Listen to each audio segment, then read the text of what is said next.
Meet Mick and Julie. Mick is thinking about filing for bankruptcy. He has enormous debts that he simply cannot pay. Mick's biggest concern is losing the family home. His question is, if I go bankrupt, can I keep my house? In many cases, the answer is yes.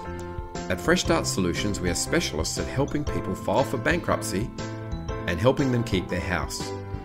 It's a very complicated area of bankruptcy law, so if you're concerned about losing your house, call us on 1300 818 575 and we will walk you through your options. Please note that this video is in no way the entire story.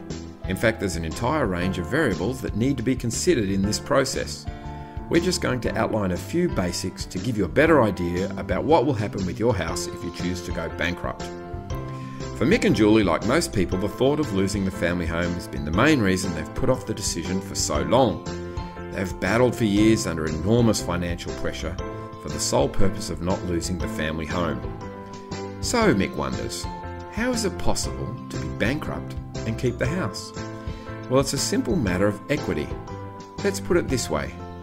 If you have a house that's worth $350,000 and you owe the bank $350,000, you effectively have no equity in the house, right?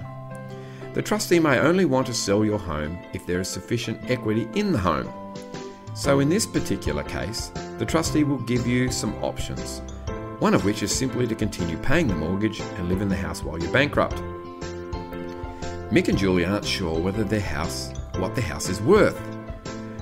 The first step for them is to determine the value of their house.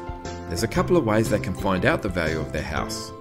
The first and most simple way is to go onto realestate.com.au and look at the sold houses tab, and it will show you all the recent sales in your area.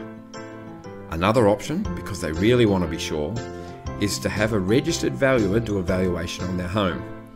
Not a real estate agent, unless of course the real estate agent happens to be a registered valuer. Be warned, this will cost you somewhere between $300 and $700.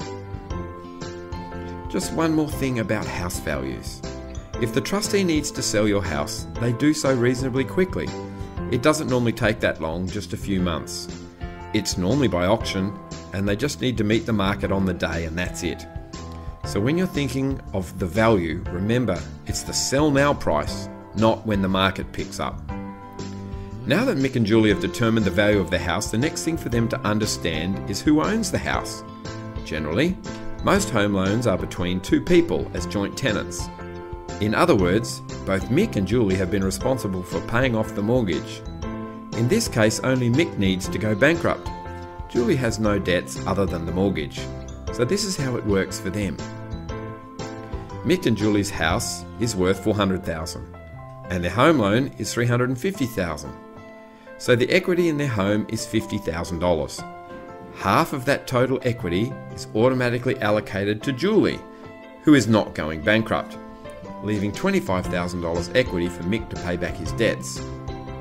Out of Mick's $25,000, he has to pay for all the selling costs, including advertising associated with selling the house, which depending on where you live can cost anywhere between $12,000 and $20,000. In this case, say the selling cost for Mick is $15,000.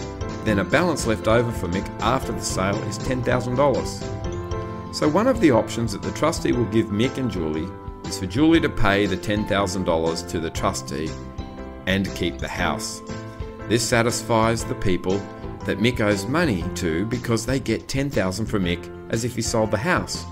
And the trustee is happy to leave Mick and Julie to keep the house because that's all the equity that was ever in the house. Just a side note, the bank who has given Mick and Julie the loan will need the payments to be kept up to date, of course. No matter what the trustee decides, if they don't pay the bank the mortgage, the bank will eventually ask you to leave. So in other words, keeping the house naturally implies keeping the mortgage as well. There are many more possibilities with your house. We've just outlined one option of potentially 20 options that you can choose when it comes to your house. We understand you need to get this right. Gambling with the family home can be a devastating business. If you want to get the right advice or just need to talk to someone, give us a call on 1300 818 575. Thank you.